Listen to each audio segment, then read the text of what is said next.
What is up, JayhawkJukebox? Welcome back. Welcome to our first show of the new year. Pretty exciting to be back. I'm feeling good in the chair again. This is Song of the Week. My name is Jack, and we have someone who was here before most of us who are in JayhawkJukebox. We got Ashton here. Nice to be back. Hello. Happy to be here. There we go. So yeah, we're going to start this in the same way that we always do. We got Song of the Week. For this week, the song that I chose was Nune by Tizo Touchdown off of his most recent album that I actually listened to way too late. I listened to it over break for the first time, and I really enjoyed it. I'd heard really, really good things about it, and I saw Tizo open for Tyler, the Creator, a couple of years ago, and so since then I've kind of been like, I should check out this guy. And I listened to the album. I enjoyed it. Nune is probably one of my favorite songs on the album. I really like the beat, and the track itself is really fun and like funky and stuff. He coined this term, I think he called it like rock and boom, and that's how he would describe his music. And so it's kind of like R&B, but he means rock and boom, but to me it still sounds like R&B, and I like it because that's right up my alley. So I really enjoyed that song. The lyrics are fun, his flow is fun, and like I said, that beat in the track is just like, it's so fun. It's like a dong ding ding dong ding dong. That's how I would describe it. So that's the song that I picked for this week. What was your song? My song was Allure by Jay-Z off of the Black album. Came out a little while ago, but just recently went back and listened to the whole album again. And I'd say that's definitely my favorite song. I wouldn't say it has nostalgia, but it's just nice listening to Jay-Z. My dad introduced me to him and a lot of like old New York hip hop, so it's nice to go back and re-listen. The song, I can't say I'd connect to the song a lot, but he's talking about his past life in the illegal drug dealing. But it's nice to just hear about what he talks about in the song. He talks about like living life fast and reckless as a young man in early 20s, having all the money in the world basically, fast cars, nice clothes, coming from nothing. So that's basically like me. Yeah, of course. But it's nice to hear about that, especially as a college student. I can't say I relate a ton, but it's nice to think about. Maybe live life a little fast sometimes, but don't wild out. We were talking about before the show when we were talking about our songs, how like when we think Jay-Z, we think 2K13. Yeah.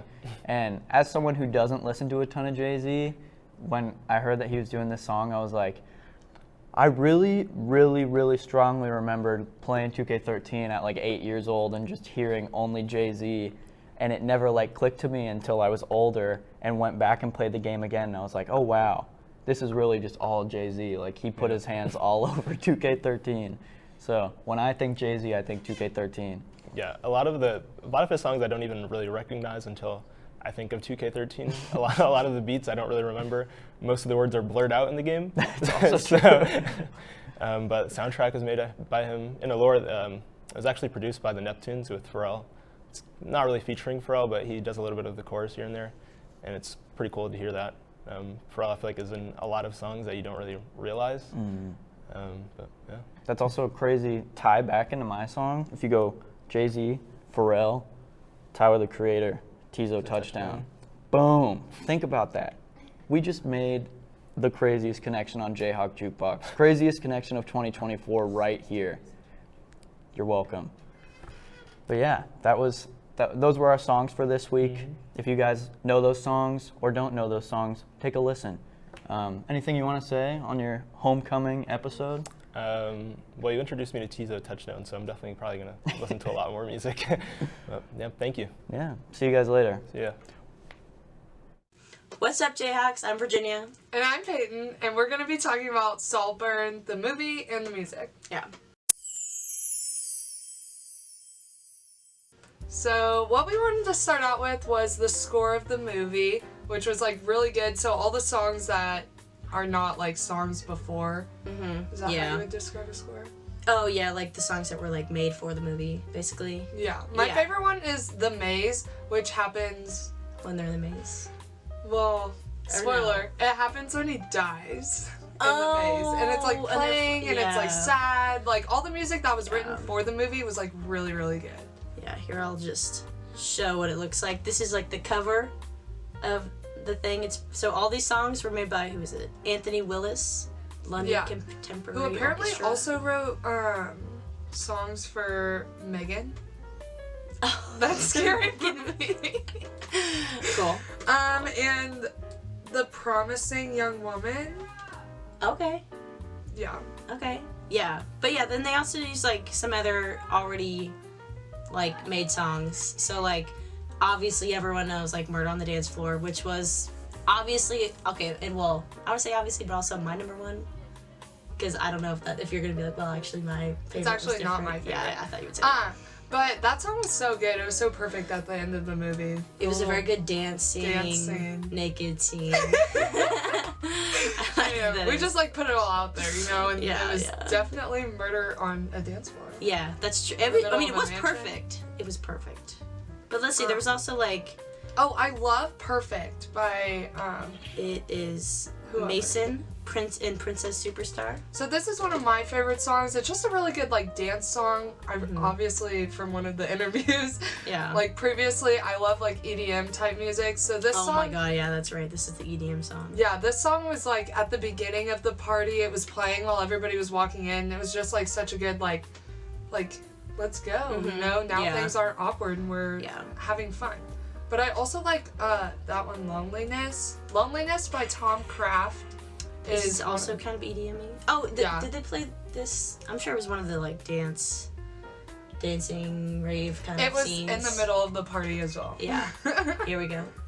Just So that's another one of my favorite songs from the movie.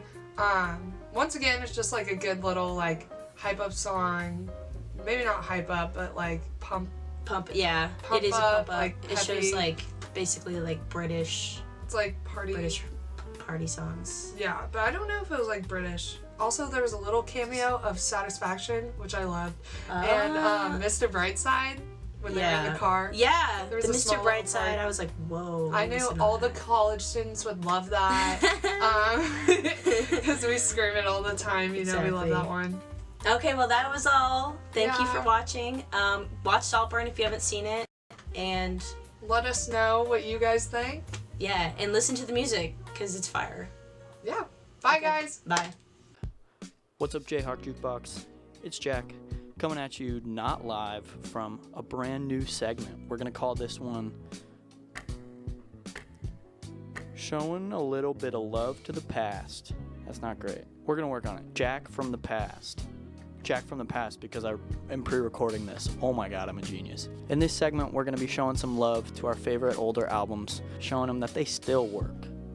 For the inaugural episode, I figured we gotta start with who else other than Stevie Wonder with his 1969 album, My Cherie Amour. What a beautiful, beautiful piece of music it is. Now this album, top to bottom, is full of bangers that just make you feel loved. The instrumentation is wonderful. There's lots of brass and there's lots of fun harmonica because it's Stevie Wonder. I mean, come on. He is 19 when he is recording and singing this album, which is how old I am. And that makes me feel like a loser. We all know Stevie's older voice with Isn't She Lovely and Superstition, and he has that real grit and toughness to his voice and is still able to hit the high notes. It's like the perfect blend, but you can tell where he finds his footing based off of his older albums, this one included. He's always in the pocket. Like, he's always in his bag pulling out some amazing, amazing vocals. So we're starting off strong with the title song, My Cherie Amour, a beautiful, beautiful, beautiful song that I love so much. In my opinion, I think the album probably would have benefited from starting off with the second song, Hello Young Lovers, which is an incredible song, one of my favorite songs. The song starts with just this fast, those are drums, and it's so fun, and it builds up the energy, and it's wonderful, and then one by one all the instruments come in, starts with the little piano, then the horns. It's awesome. What can I say about it? And it's not even the best song on the album. That's the craziest part. If you've listened to Songs in the Key of Life, his other album, maybe his most popular album, this one's very similar to Love's in Need of Love Today, just in the sense that it's a really, really great opener, and he's kind of addressing the audience like, I got a story for you. Sit down and listen, and you're gonna like it. And that's what I did. That Guilty. It sets up for a really, really fun story that he's about to tell. Now you might be thinking, is he gonna go through every single song like this? No. And then he just hits you with my favorite, I would argue, the best song on the album, At Last. It's what being in love feels like. It's the perfect, wedding song. It's so sweet and lovely. Stevie Wonder pun. It's so simple, but it just hits so hard, and it delivers such a clear message, and it just makes the listener feel ready for what's about to come for the rest of the album, because you're feeling good. The song just makes you want to get up and dance. As far as vocals go, it's a quite short song, 1 verse, 1 chorus, and he leads out with what else other than a Stevie Wonder harmonica solo.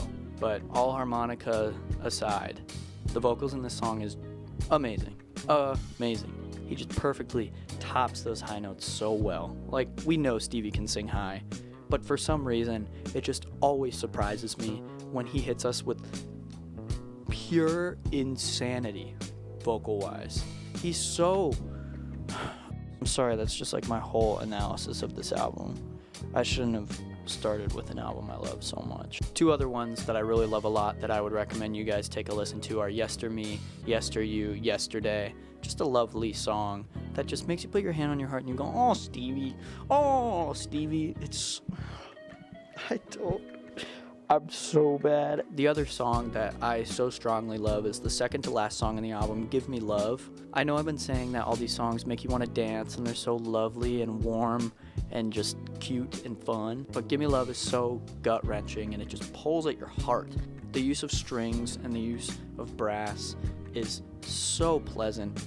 Also, no surprise, but Stevie hits some insanely high notes in this song. It's bizarre. He's bizarre. And 19. Come on. What are we doing here? Come on. All in all, I love this album. Could not recommend it more. All right, that's what I got. First episode of the show that's name will come eventually. And hopefully, I'll see you guys again with another album.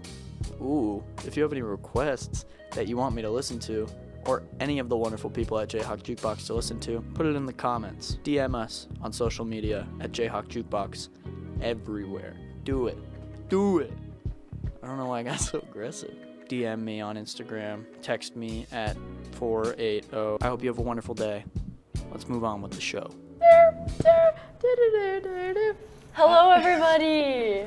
Hello. Welcome back to Jayhawk Jukebox. It is me, Hayden Grace, and I'm Kit. Hello. Freshly 22. It was Oh her my God, birthday yesterday. stop. Oh my God, Happy stop. birthday, Kit. Stop. Moral of the story, we're glad to be back. And today's segment is prompted by the sudden but welcome return of indie sleaze in the media. Kit, would you like to explain what that is? Say a Of few course I words? would. Okay, so so you can see my glitter.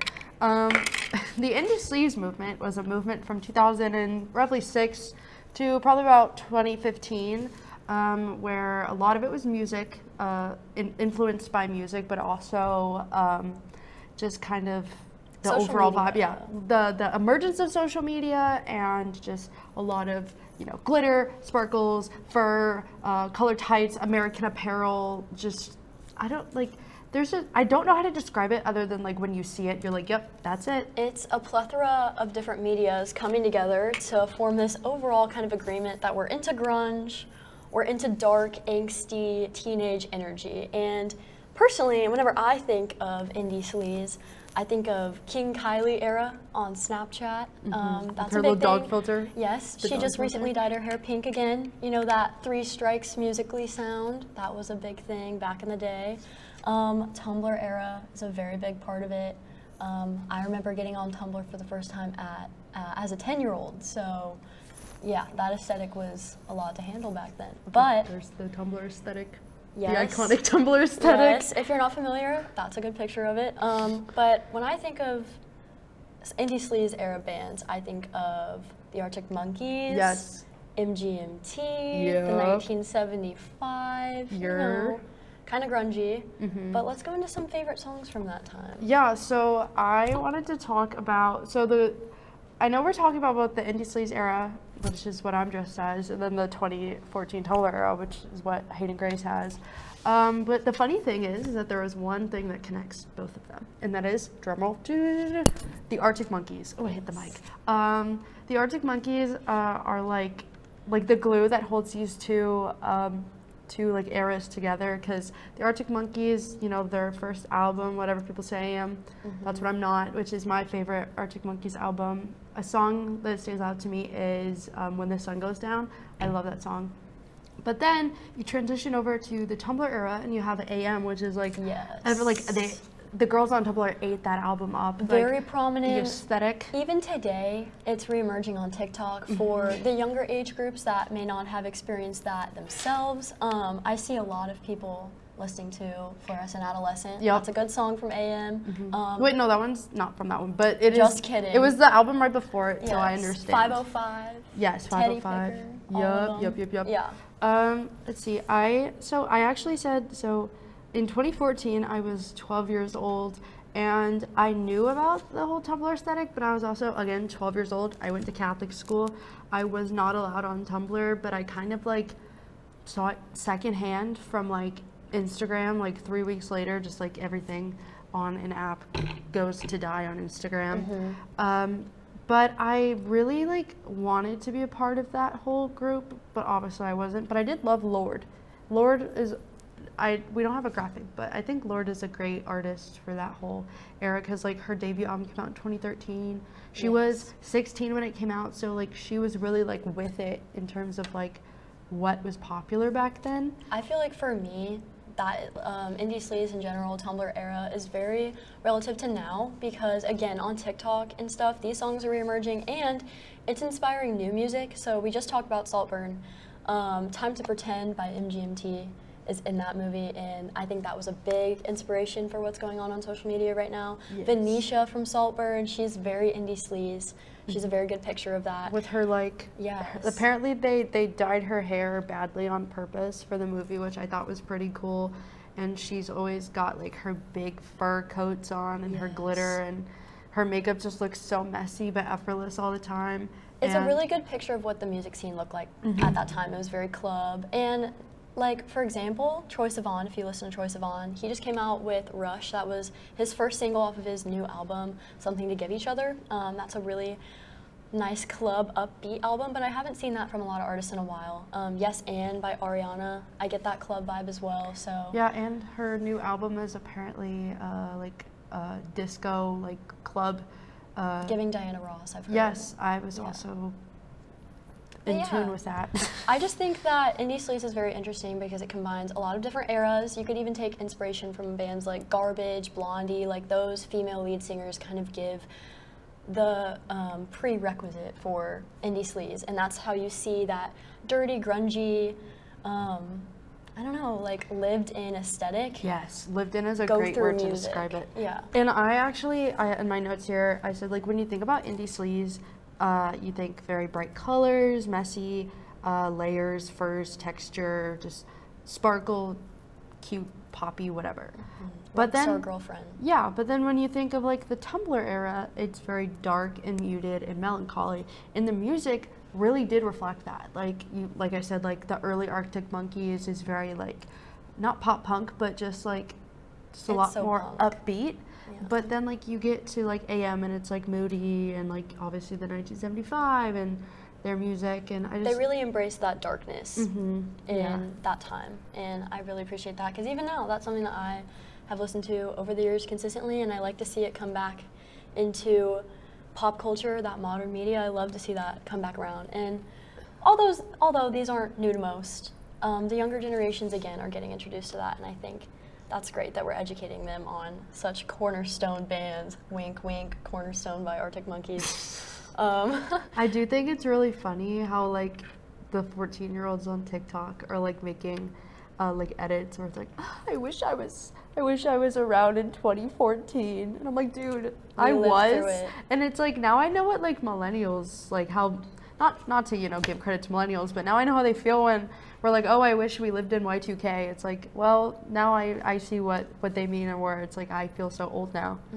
But those resurfaced, recycled trends are awesome for music, and yeah, I think that's all we have this week, but we missed you guys. We're glad to be back. And before we go over to music news, we're actually going to show City Hall's music video for Say. So let's put that on now. It's pretty cool.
Tell me it won't matter at all at the end of the day, say it's fine.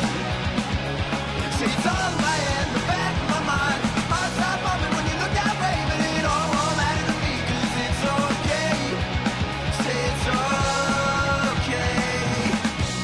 okay. Say it's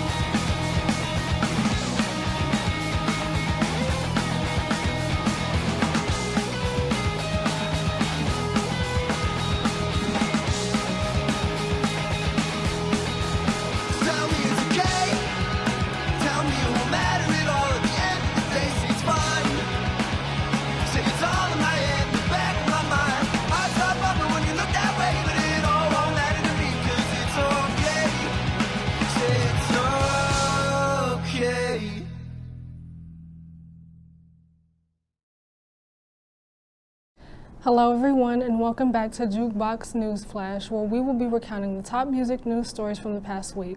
I'm Trinae. And I'm Adriana. On January 22nd, the Recording Academy announced the second group of artists slated to perform at the 2024 Grammys. The recent group consists of Luke Combs, Travis Scott, and Burna Boy, who will be joining Olivia Rodrigo, Billie Eilish, and Dua Lipa. Aside from the performances, the three new performers have all received nominations this year. On Tuesday, it was announced that German record producer Frank Farian peacefully passed away at 82. Farian was the mastermind behind the controversial dance-pop duo Milli Vanilli and the Eurodisco group Boney M.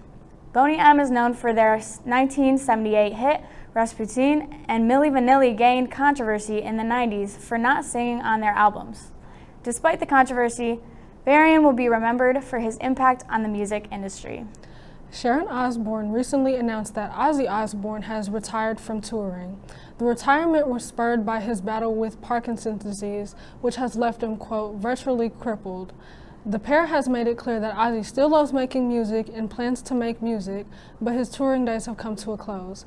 The Prince of Darkness is working toward 2 final shows to say goodbye, saying, if I can't continue doing shows on a regular basis, I just want to be well enough to do one show where I can say, hi guys, thanks so much for my life. He went on to state that if he drops down dead at the end of it, he will die a happy man. Billy Joel has returned to the studio to record his first new song in 20 years. His last album, titled River of Dreams, was released over 30 years ago in 1993. He went on to sporadically work on projects, with his last release being in 2007 with the song All of My Life. Joel announced that his new single, Turn the Lights Back On, would be released on February 1st of this year. 2024 marks the 40th anniversary of rock band Bon Jovi. To celebrate this landmark, Hulu will be releasing a 4-part docuseries called Thank You, Good Night, The Bon Jovi Story. The series will explore the history of the iconic group and debuts on April 26th. Madonna has entered some hot water after 2 fans sued the musician over the 2-hour delay of her December 13th concert in Brooklyn, New York. The plaintiffs, Michael Fellows and Jonathan Hayden, claimed that the delay left them stranded in the middle of the night and resulted in limited transportation and ride sharing. This lawsuit has left the public wondering how this may impact the future of the concert industry. AI has changed how the music industry functions, and Guns N' Roses are the most recent band to utilize the technology. The band unveiled the music video for their most recent single, The General, that is powered by AI. The video combines 20 live vignettes with the AI-formed visuals of a psychedelic trip. Corey Taylor, singer from the band Slipknot, has responded to fan concern after he canceled his North American solo tour. Taylor revealed that he has been struggling with his mental health and wished to take time to reset. He thanked fans for their concern and stated that those who bought tickets and VIP packages would receive a full refund. Here's a quick rundown of albums releasing this weekend. The Smile, Wall of Eyes, Future Islands, People Who Aren't There Anymore, Katy Kirby, Blue Raspberry, and Torres, What an Enormous Room. That's all for Jayhawk Jukebox this week. Thank you for tuning in, and we'll see you again next Thursday. Make sure to follow us on Instagram and TikTok at Jayhawk Jukebox, and catch these clips on our YouTube channel, also called Jayhawk Jukebox. Have a great weekend, Jayhawks.